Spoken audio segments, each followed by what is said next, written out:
बिस्मिल्लाहिर्रहमानिर्रहीम। अस्सलाम वालेकुम। सादा लोग सादा ज़िंदगी में हम आपको खुश आमदीद कहते हैं। उम्मीद करती हूँ मेरे तमाम देखने वाले खैर आफियत से होंगे। जहाँ रहें खुश रहें, हंसते मुस्कुराते रहें और अल्लाह पाक के हिफ्ज़ अमान में रहें। आमीन सुम्मा आमीन।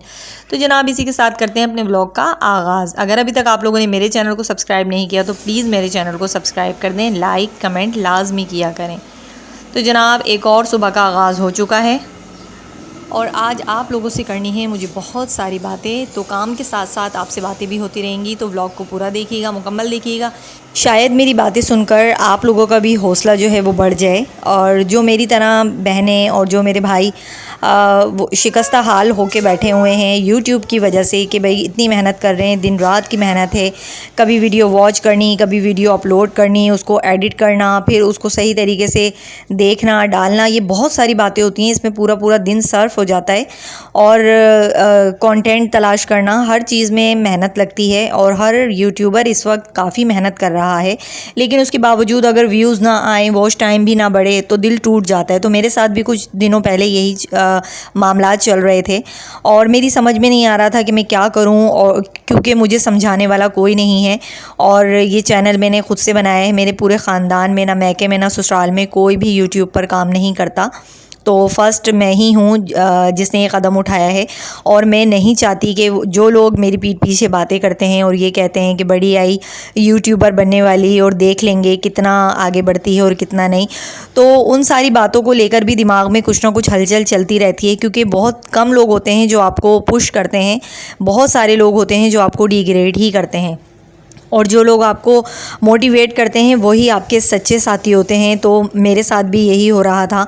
हस्बैंड से भी मशवरा कर रही थी और समझ नहीं आ रहा था कि क्या करूं। तो फिर मैंने एक सिस्टर से बात की जो हमारी प्यारी सी सिस्टर हैं और आप सभी उनको जानते भी हो, और उनसे मैंने बात की तो उन्होंने मुझे बहुत बहुत अच्छे तरीके से गाइड किया। मैंने उनसे ये कहा कि भाई मुझे लगता है कि शायद मैं अब यूट्यूब पर काम ना कर पाऊँ। तो उन्होंने कहा कि नहीं, ऐसा मत करो, जहाँ इतनी मेहनत की है वहाँ थोड़ी मेहनत और करो और मज़ीद मेहनत करो। यानी कि जो ख़ामियाँ हैं उसको ख़त्म करके अपने अंदर जो छुपी हुई क्वालिटीज़ हैं उनको बाहर लेकर आओ और इसी तरह तुम्हारा चैनल ग्रो करेगा। क्योंकि पिछले दिनों व्यूज़ बहुत कम आ रहे थे और उसकी वजह से मैं बहुत ज़्यादा डिस्टर्ब थी कि अल्लाह मैं क्या करूँ, कैसे क्या कितनी मेहनत करूँ कि मेरे व्यूज़ अच्छे आ जाएँ, लोगों को मेरा कंटेंट पसंद आ जाए।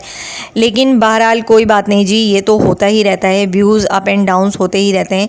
जब मेरी सिस्टर ने मुझे मोटिवेट किया और काफ़ी देर हमने बातें की तो सच में यकीन करें ऐसा लगा कि जहन से कोई बहुत बड़ा बोझ उतर गया हो। क्योंकि जब आपको कोई अच्छी सलाह देता है ना तो आपके अंदर जीने की उम्मीद पैदा होती है, वो काम करने की उम्मीद पैदा होती है। तो मेरे साथ भी यही हुआ और मैंने अपने अंदर बस ठान ली कि अब मुझे और मज़ीद मेहनत करनी है। तो क्योंकि मेरे व्लॉग जो है वो 3-4 दिन के बाद आ रहे थे, तो अब मैंने ऐसा नहीं करना। अब मैंने गैप जो है वो कम देना है और यूट्यूब पर हाज़िर होना है हर हाल में। अलमारी में कपड़े रख रही थी तो मुझे ये शॉपर नज़र आ गया और ये शॉपर तो मैं बिल्कुल भूल चुकी थी। कभी कभी ऐसा होता है ना कि कुछ चीज़ें ऐसी होती हैं जो नज़रों के सामने होती हैं लेकिन बिल्कुल समझ में नहीं आता कि ये क्या है क्या नहीं। तो मैंने शॉपर को खोल के देखा तो उसमें ये एक बहुत ही प्यारा सा सूट मुझे मिला है और ये सूट मैंने काफ़ी पहले लिया था, मेरे कज़न की शादी थी तो, लेकिन मैं बनवा नहीं सकी थी तो ये वैसे ही रख दिया था। और उस वक्त भी मुझे समझ नहीं आ रहा था कि मैं क्या बनवाऊँ इसका। और ये बहुत ही खूबसूरत है, इस पे ब्लैक गोल्डन सितारों का जो है वो काम हुआ है। कलर भी बहुत ही लाइट है और दामन पे भी इसके वर्क हुआ है और ऊपर जो है ना वो देख सकते हैं ऊपर भी काम हुआ है। मगर मुझे ये समझ में नहीं आ रहा कि मैं शर्ट सिलवाऊँ या इसका कुछ और सिल सकता है, तो मुझे बताइएगा ज़रूर। जो हमारी बहनें स्टिच करती हैं, हमारी प्यारी प्यारी बहनें हैं काफ़ी सारी और जिनकी वीडियोस पर मैं जाती हूँ, कमेंट भी करती हूँ, तो वो मुझे लाजमी बताएं कि मैं इसका क्या सिलवा सकती हूँ। मतलब शॉर्ट शर्ट, लॉन्ग शर्ट और ये है उसका दुपट्टा। तो ये बड़ा ही प्यारा सा सूट है, तो ये मैं आपके साथ शेयर कर रही हूँ, तो ज़रूर बताइएगा मुझे। और अपने सवालात भी पूछा करें एक दूसरे से। जब आप एक दूसरे से जुड़ते हैं, अगर वीडियो में कोई ख़ामी नज़र आती है तो लाजमी दूसरों को बताया करें। क्योंकि अगर हम अपनी ख़ामियों से नहीं सीखेंगे तो हमें लगेगा कि हम बिल्कुल परफेक्ट हैं, और कोई भी परफेक्ट नहीं होता, कुछ ना कुछ भूल चूक इंसान से हो रही होती है। तो प्लीज़ मैं आप सभी से ये कहना चाहती हूँ कि जब भी आप मेरी वीडियो पर आते हैं तो कमेंट के साथ अपनी राय भी ज़रूर दिया करें। आप में से कुछ लोग तो ऐसे हैं जो शुरू दिन से मेरे साथ हैं और कुछ लोग ऐसे हैं जो मेरे साथ अभी कुछ टाइम पहले जुड़े हैं, जो 1-2 दिन पहले जुड़े हैं। उन तमाम लोगों का मैं शुक्रिया अदा करना चाहती हूँ जो मुझे दिल से सपोर्ट करते हैं और मेरी वीडियो का इंतज़ार करते हैं, और मैं भी उनको वैसे ही सपोर्ट करती हूँ जैसे वो मुझे करते हैं। तो ये हमारा एक दूसरे का साथ जो है वो कनेक्ट रहना चाहिए, यही हमारी कामयाबी है। तो जनाब, काम तो चल ही रहे हैं और दिन गुज़रता जा रहा है और खाना भी बनाना है। तो यहाँ जल्दी जल्दी मैं किचन की सफाई कर रही थी और बर्तन मैंने सारे समेट के रख लिए हैं। अभी मुझे धोने हैं बर्तन। और जिस जगह मैं बर्तन धोती हूँ आपको तो पता है मेरे बर्तन धोने का कोई ठिकाना नहीं है, सिंक नहीं लगा हुआ, तो मैं कभी कहीं धो लेती हूँ, कभी कहीं धो लेती हूँ। तो जनाब, अभी 1-2 दिन पहले मुझे एक मैसेज आया था। तो उन्होंने, ख़ातून ने कहा कि आप पाकिस्तानी जो हैं वो अपनी गुर्बत दिखा के यूट्यूब से पैसा बटोर रहे हैं और ऐसा ना करें, अपनी गुर्बत ना दिखाएं। तो मैंने उनको ये जवाब दिया कि देखें, दिखाने के लिए हमारे पास लग्जरी लाइफ तो है नहीं। तो जिस हाल में हम रह रहे हैं और हमें डेली व्लॉग अगर बनाने हैं तो अगर कोई गरीब है तो वो गरीबी ही दिखाएगा, और कोई अमीर है तो जाहिर सी बात है वो अपना अमीरी स्टाइल दिखाएगा। तो मैंने कहा बहन माजरत, हमारे पास तो यही है, इसके अलावा तो हम कुछ दिखा नहीं सकते। तो बहरहाल मैंने उन्हें कहा कि अगर आपको पसंद नहीं है तो आप लग्जरी वालों की वीडियो वॉच करें, आप हम गरीबों की वीडियो वॉच ना करें, कोई मसला नहीं है। और मैंने उनसे ये कहा कि बहन, यूट्यूब ने तो हमें मना नहीं किया कि आप सिर्फ अमीरी अमीरी दिखाएं। ये तो एक प्लेटफॉर्म है जहाँ पर आपको अपना लक आजमाने का मौका मिलता है। अगर चल गया तो ठीक है, नहीं चला तो कोई मसला नहीं है।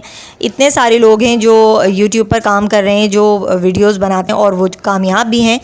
और शायद मेरी बात उनको समझ आ गई, इसीलिए उनका दोबारा कोई कमेंट आया नहीं। तो जी, आज हमारे किचन में बन रहा है दही फुल्कियाँ। बस ये थोड़ा सा रह गया है, ये भी डाल दूँगी मैं। ये मैं सारी चटनी इमाम दस्ते में पीस लूँगी। लहसुन ज़ीरा सब मैं डाल चुकी हूँ, नमक भी मैंने डाल दिया है और अब मैं इसको पीस लूँगी।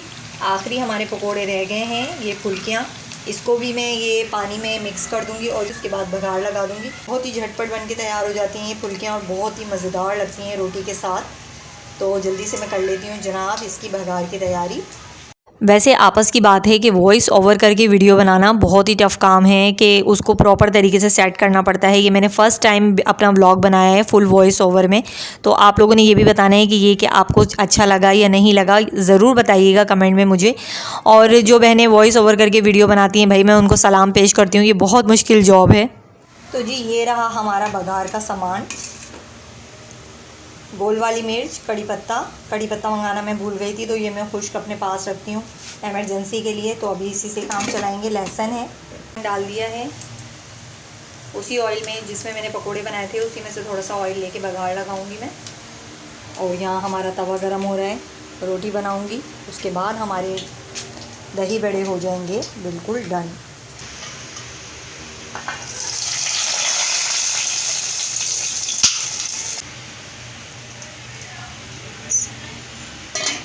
खाना मेरा बन चुका था और ये 2-4 दिन से कुशन ऐसे ही पड़े हुए हैं जिनका मुंह खुला का खुला है, और वो मुझे चीखों पुकार कर बुला रहे हैं कि आ जाओ बहन, अब हमें भी सी दो।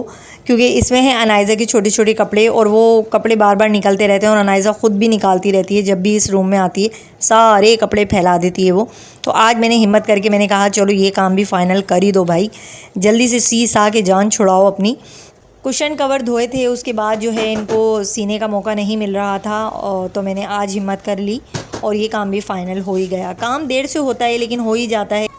कामों के साथ साथ दिन का भी इख्तिताम हो रहा है, शाम का टाइम होने वाला है और मैं यहाँ समेट रही हूँ अनाइज़ा मैडम के खिलौने, जो कि हर 2 मिनट के बाद हमें पूरे कमरे में फैले हुए नज़र आते हैं। तमाम माओं का यही रोल होता है हर घर में। जिन घरों में छोटे बच्चे होते हैं वहाँ पर सब यही चलता रहता है और सारी माएँ एक ही रोल अदा कर रही होती हैं, समेटा समाटी, सफाइयाँ शफाइयाँ, बस यही काम होता है जब तक बच्चे बड़े नहीं हो जाते। तो जी, यहाँ मेरा काम सारा डन हो चुका था और काम के साथ साथ दिन का इख्तिताम भी हो रहा है और व्लॉग का इख्तिताम भी बस होने ही वाला है। तो वॉइस ओवर कर मैंने फ़र्स्ट टाइम ये वीडियो बनाई है अपनी, और आप लोगों ने बताना है कि वीडियो कैसी लगी आपको।